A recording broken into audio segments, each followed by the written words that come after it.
Welcome, my Digital Pathology Trailblazers. If you've listened to the last DigiPath Digest, which is the previous episode, just go one back if you haven't. In the DigiPath Digest, we have it weekly, and we already did it for 18 weeks. I'm super proud of us because every Friday morning at 6 a.m. in Pennsylvania and different strange hours in the world, you show up and we discuss abstracts. But the thing is, and that was the feedback I got at the beginning. At the beginning, I said, no, I cannot go deeper. It's more for skimming the trends, checking what's out there.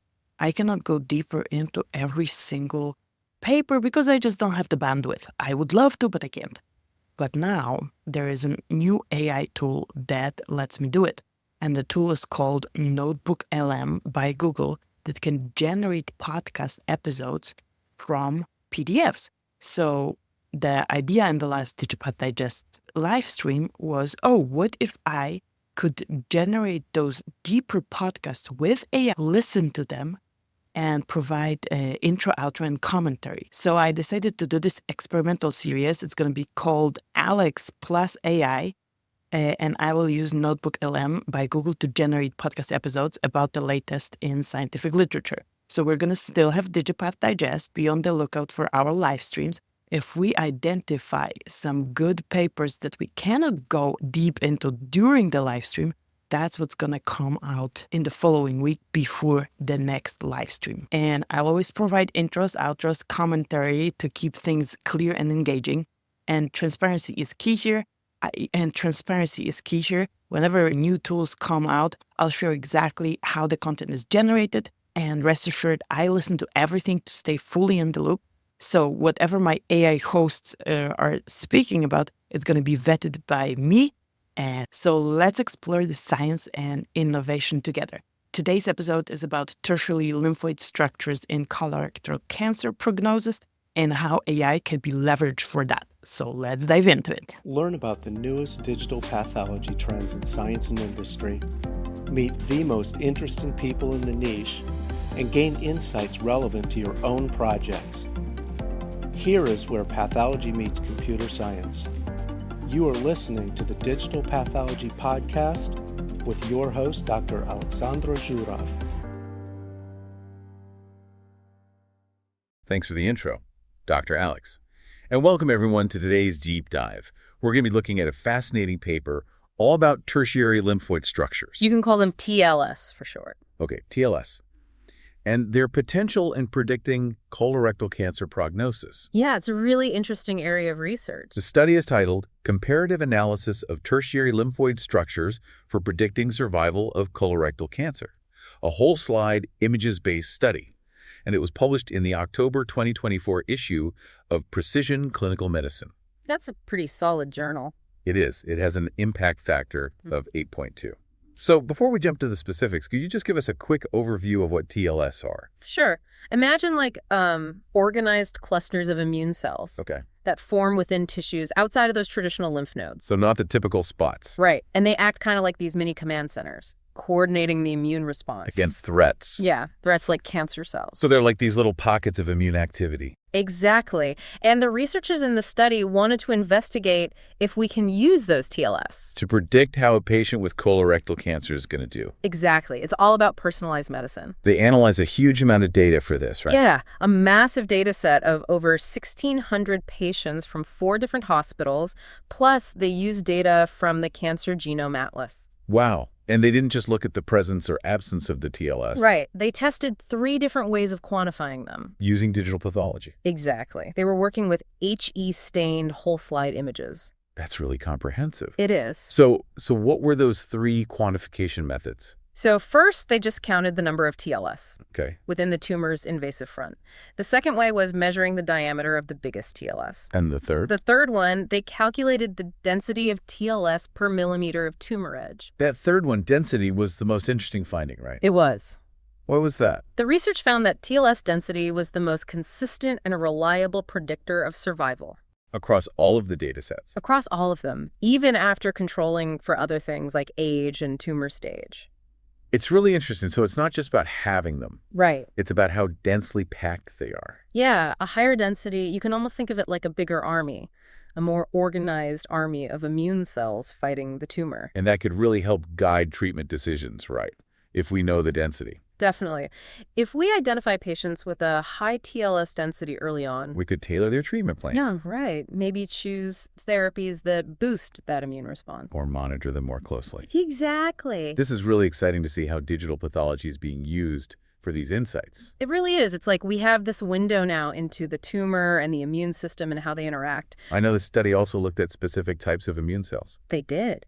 Higher TLS density was correlated with more CD3 plus and CD8 plus T cells within the tumors. Could you give us like a quick breakdown of what those T cells do? Of course. So CD3 plus T cells, they're a broad category, involved in a bunch of immune responses. CD8 plus T cells are more specialized. They're like the soldiers. The ones that go in and attack. Exactly. They target and kill those cancerous cells. So more of those T cells, especially the CD8 plus ones, the killers, in tumors with higher TLS density, kind of adds to the idea that TLS density shows us a strong anti-tumor response. Exactly. It's not just about having those TLS, it's about how many immune cells are there and how active they are.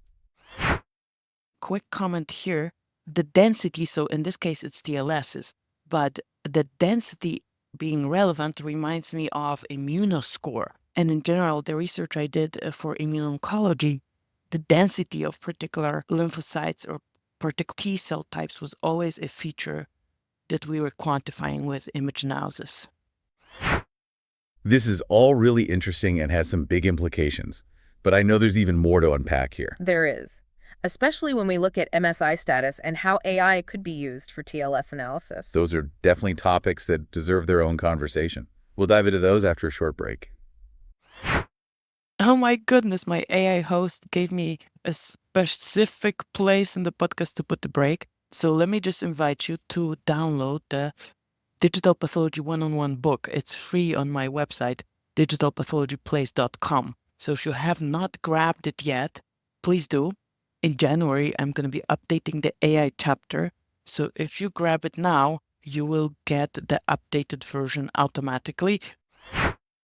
Welcome back, everyone. Before the break, we were talking about TLS density and how it could predict survival in colorectal cancer. Yeah, and this research goes even further. They found a connection between TLS density and something else we use a lot in colorectal cancer. Microsatellite instability. Right, or MSI status. And we know that MSI-high tumors tend to respond really well to immunotherapy. They do, and what's really interesting is this study found higher TLS density in those patients with MSI-high tumors. So there could be a link between TLS density and how well someone might respond to immunotherapy. Exactly. That's amazing.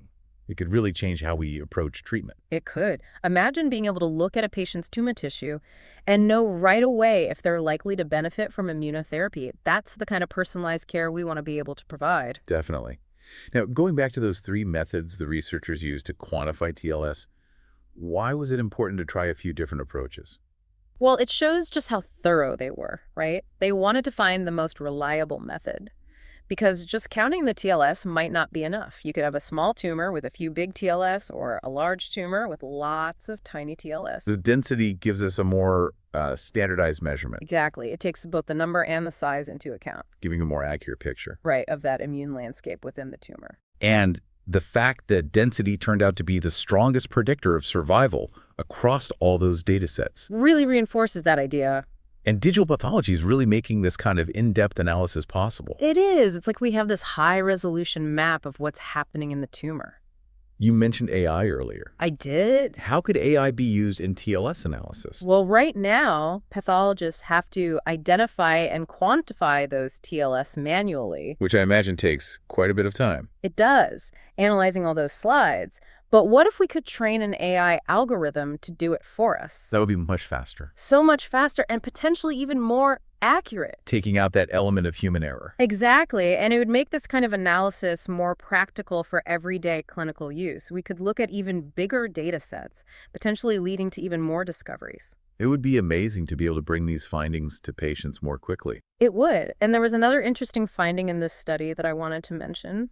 It has to do with the spatial distribution of the T cells, specifically the CD3 plus T cells. Oh, that's interesting. What did they find? They found that in the tumors with a higher TLS density, there were more CD3 plus T cells, not just in the core of the tumor. But also in that invasive margin. Exactly, where the tumor is growing and pushing into the surrounding tissue. So it seems like those TLS are influencing immune cell activity throughout the tumor. It seems that way. Throughout. But here's where it gets a little unexpected. They didn't see a significant difference in the density of the CD8 plus cells, those killer T cells, between the high and low TLS density groups. Oh, that's surprising. Do you know why that might be? We don't for sure. Maybe the CD8 plus cells don't rely on TLS as much for their activity, or maybe TLS have a different role in how they regulate the CD8 plus T cells compared to the CD3 plus T cells. It just shows how complex the immune system is. It really does. We still have so much to learn. This study gives us a glimpse into this back and forth between the tumor and the immune system. But it also shows us how much more there is to explore. Definitely. And digital pathology is giving us the tools to do that. We can visualize and analyze that tumor microenvironment in incredible detail now. I know the study also looked at how TLS density relates to the consensus molecular subtype, or CMS, classification for colorectal cancer. Can you explain what the CMS system is? Sure. So the CMS system sorts colorectal cancers into 4 main subtypes based on their molecular features. So it helps us understand how the tumor might behave. Right. And how it might respond to different treatments. Another step towards personalized medicine. Exactly. And in this study, they found that the different CMS subtypes weren't evenly distributed between the high and low TLS density groups. So certain subtypes were more common in one group than the other. Yes. They saw a big difference in the number of CMS1 tumors. Were there more CMS1 tumors in the high TLS density group? There were. And those CMS1 tumors are known for having a strong immune response. So it fits with the overall findings. It does. Maybe TLS density is especially useful for predicting outcomes for patients with CMS1 tumors. It could be. You know, this study really suggests that TLS density could be really important for making decisions about diagnosis, prognosis, and treatment. It does. But it's important to remember that every study has limitations. Right. What are some of the limitations we should keep in mind with this one? Well, one big one is that it was a retrospective study, meaning they were looking back at data that had already been collected. It would be great to see prospective studies where they follow patients over time and see how TLS density changes. Especially to see how TLS density is affected by treatment. Exactly. We could see how TLS density changes as the cancer progresses, too. And of course, there's still that potential for AI to really revolutionize this. Oh, definitely. Imagine being able to identify different subtypes of TLS automatically. That would give us even more detailed information about the immune system's response. It's incredible to think about all the possibilities. This research is really paving the way for some exciting advancements in digital pathology. It is. It shows how much potential there is for digital pathology to change how we diagnose and treat cancer. This has been a really fascinating conversation. It has. But there was one more thing I wanted to touch on before we finish up. The researchers in this study didn't differentiate between different subtypes of TLS. That's true. What are your thoughts on that?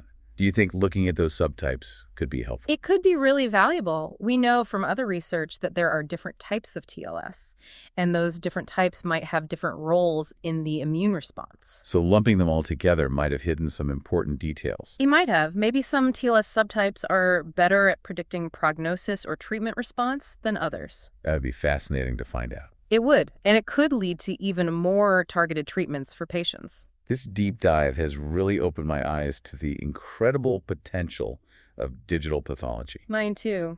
We're just starting to understand all that TLS can tell us about the relationship between the tumor and the immune system. It's such an exciting field. It is. This has been a truly insightful discussion. I'm sure our listeners are eager to learn more about this.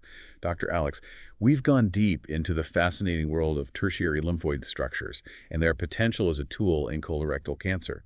Back to you for any final thoughts. Wow, that was a really deep dive into TLS. I think our listeners have a much better understanding now of how important they could be in colorectal cancer. I agree, and this study was a great example of that. Really showed the potential clinical impact. Definitely.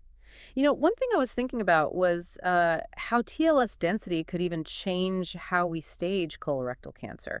We talked about it a bit before, but I was hoping you could elaborate on that. Sure. Right now, we mainly use the TNM system. Which looks at things like tumor size and lymph node involvement. Right, and metastasis. but it doesn't tell us everything. No, it doesn't really give us any information about the patient's immune response. And we know that's so important, especially when it comes to how the cancer progresses and how well someone responds to treatment. That's where TLS density could really come in. It could. It gives us a way to measure the immune activity, quantitatively within the tumor. And that could add a whole new level of detail to our staging systems. So you could have two patients, same TNM stage, but totally different TLS densities. Exactly. And that could mean totally different prognoses, maybe even different treatment approaches. We could identify patients who might need more aggressive treatment right away. Or closer monitoring, even if their TNM stage says they don't. It's all about personalization. It is, and I think this research is a big step towards making that a reality. It's been such a fascinating conversation. We've learned so much about TLS, how they work in colorectal cancer, and what this all means for patients. It has been really interesting. But before we wrap up, I want to leave our listeners with one last thought. Okay. This study really shows how important it is for different fields to work together. We have pathologists, oncologists, immunologists, computer scientists, all contributing to these advancements. I totally agree. It's amazing to see what we can accomplish when everyone collaborates. Absolutely. I'm excited to see what the future holds for this kind of research, and I'm sure we'll see even more effective cancer treatments as a result. I'm excited too. It's such an incredible time to be working in cancer research and digital pathology. Well, thank you so much for joining us for this deep dive. It's been a pleasure discussing this with you. Dr. Aleks, back to you to wrap things up. Thank you so much to my AI co-hosts and to you, my digital pathology trailblazers, for listening to this experimental episodes. There are a few coming out. Let me share with you what I think. So let's start with the content. Good. I like it. It is an easy way to learn about literature, specifically when everybody is so busy. There is no time for anybody who's a parent, has a full-time job, or any kind of a full-time activity to sit and read papers every day, unless this is part of your job, right? My academic digital pathology trailblazers, you might be a little annoyed with the form of this, but for me, I'm probably in between. I read enough papers, but this is not part of my job description, so to me this is useful. In parallel, I'm still using a software called Natural Reader to read papers to me, and obviously it depends how you consume information, if audio information is for you, but I am assuming yes, because you're listening to the audio version of this podcast. So anyway, I had this software. I'm gonna link to the YouTube video about it, Natural Reader, that would read papers to me. There's always this hierarchy level of how difficult to do something versus the benefit. So like for runners, any run is better than no run. Along those lines, any type of scientific literature reading is going to be better than none. That's why I started with DigiPath Digest as the lowest barrier to entry, just reviewing abstracts. This is going to be my next step of actually I can dive a little bit deeper into the full paper. Obviously, the next level is going to be to actually read this paper and highlight and do the normal stuff that you do with papers when you analyze them. And I know that whenever we have the bandwidth to do it, we will do it for the papers that are relevant. But this is a super cool informational kind of screening tool. So that's how I see it. I like the content. Regarding the form, there's going to be a little bit of getting used to it, I think. I named my AI co-hosts. The female voice is Hema and the male voice is Toxy. Hema, Toxy. I had different names for them in the previous experiment, so I don't guarantee they will stay the same. But for now, it's Mrs. Hema and Mr. Toxy. There's going to be getting used to it, like there was for me getting used to the automated voice of the Natural Reader. But again, for me, better to listen to this and get the information from the paper in this form than not. And I also think this is going to be good for the digital pathology trailblazers outside of the academic environment that are not native to scientific literature review. So for you, this is beneficial because my AI co-hosts use conversational, easy language, but when I was prompting Notebook ML to create this episode, I said my audience is an audience of professionals, use technical language, focus on histopathology. So I gave them instructions. I didn't give them the instructions to let me have a break or a plug-in in the middle of the episode. So that was a cool surprise. But basically, my AI co-hosts already know who you are. It's not just a lay person, but people who are already interested in digital pathology. But if you just came across this podcast and maybe you're a patient diagnosed with colorectal cancer, the information is going to be useful to you as well, which I love. This year I heard this quote: never underestimate your audience's intelligence, but never overestimate their prior knowledge. I thought this was a fantastic guideline for educational content creation, because you are highly intelligent, smart digital pathology trailblazers, and the only difference is that you might not have the prior knowledge that I have or the authors of the papers have. Other than that, of course, let me know what you think about this. Do you like it? Is it annoying? Does it require some getting used to? Whatever you think about this. So this particular episode is only on audio. There's no video with it. Later I will figure out if there is a streamlined way to create video. I might create AI avatars for my co-hosts for YouTube. For now, it's just on the podcast. And when you listen to the podcast, there's an option to send me a text. In the show notes, you're going to see the option to send me a text. Use this option. It's going to convert the text into emails, and I will be able to get your feedback. Like, you don't have to go to any other app. I mean, if we're connected on LinkedIn, feel free to send me messages there. If you are on my email list, you can email me anytime. But if you're just listening to the podcast and that's your primary way of learning about digital pathology, there's an option to send me a text. So send me a text with the feedback. I will love it. I will incorporate it in the future episodes. And I talk to you in the next one.